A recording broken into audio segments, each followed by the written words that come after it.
ঈশিতা চৌধুরীর মুখে সুপ্রভার বিয়ের ব্যাপারে এই চারটা শব্দ শোনা মাত্রই সুপ্রভার শরীরটা শিউরে উঠল। সৌরভের বুকের ভেতরেও যেন ধক করে উঠল কিছু একটা। সুপ্রভার তাড়িঘড়ি করে বলে উঠল, আম্মু, এখন এসব কথা কেন? ভাইয়ার জন্মদিন আজ। ঈশিতা চৌধুরী শান্ত ভঙ্গিতে সোফায় বসে পড়ল। গম্ভীর অথচ স্নিগ্ধ কণ্ঠে বললেন, জন্মদিনে তো ভালো উপলক্ষ। পরিবারের সবাই থাকলে অনেক কথা সহজ হয়।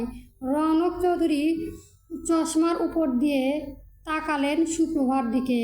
তার চোখে ছিল অভিভাবকের দায়িত্বশীল দৃঢ়তা। সুপ্রভা, তুই বড় হয়েছিস, তোর জীবন নিয়ে আমাদের ভাবতেই হয়।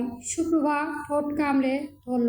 মনে পড়ে গেল সিয়াদ শাহরিয়ার সেই হাসি, সেই আত্মবিশ্বাসী কণ্ঠ। তুমি নিজেই আমাকে বিয়ে করার জন্য মরিয়া হয়ে উঠবে। লাল চমচম। ভিতরে ভিতরে বিরক্তি আর অস্বস্তিতে ছটফট করে উঠল সে। ঠিক তখনই কলিং বেল বাজল। ঈশিতা চৌধুরী হালকা হাসলেন। মনে হয় কেক চলে এসেছে, কিন্তু দরজা খুলে দেখা গেল কেক নয়, সৌরভের মা।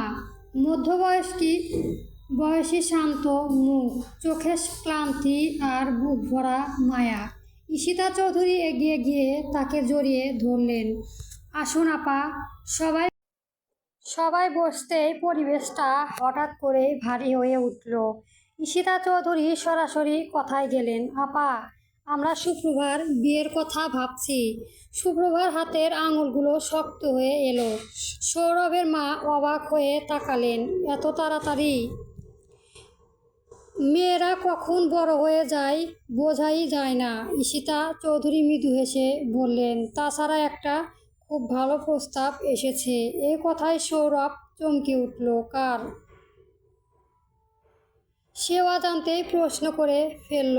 রৌনক চৌধুরী উত্তর দিলেন, সিয়াদ শাহরিয়ার। সুপ্রভা যেন বিদ্যুৎপৃষ্ট হলো না। শব্দটা এত জোরে বেরিয়ে গেল যে সবাই একসাথে তার দিকে তাকালো।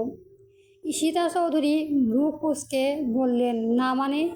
সুপ্রভা কাপা গলায় বললেন, আমি তাকে বিয়ে করতে পারবো না। কেন? রৌনক চৌধুরী কণ্ঠে প্রশ্ন। কি রাগ নেই? সুপ্রভার কথা খুঁজে পায় না। কি বলবে লোকটা নির্লজ্জ? বলবে সে তাকে লাল চমচম বলে? নাকি বলবে লোকটার চোখে তাকালেই অদ্ভুতভাবে বুক ধড়ফড় করে? সে চুপ করে থাকে।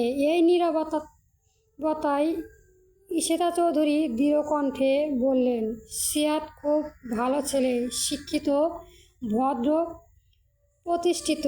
ওর মতো ছেলে পাওয়া ভাগ্যের ব্যাপার। সুপ্রভা ফিসফিস করে বলে, ভদ্র? মনে মনে হাসে তিক্তভাবে। ঠিক তখনই আবার কলিং বেল। এবার সত্যি কেক এসেছে। সবাই উঠে দাঁড়ায়। কেক কাটা হয়। সৌরভের মুখে হাসি, কিন্তু চোখে গম্ভীর অস্থিরতা। কেক কাটার পর সৌরভ সুপ্রভাকে একপাশে টেনে নেয়। নিচু গলায় বলে, তুই ঠিক আছিস?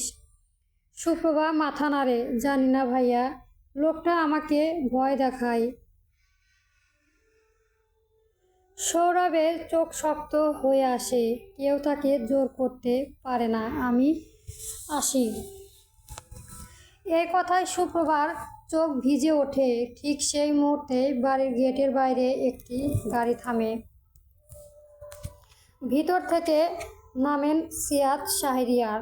কালো শার্ট, হাত পকেটে, ঠোঁটে সেই চেনা আত্মবিশ্বাসী হাসি।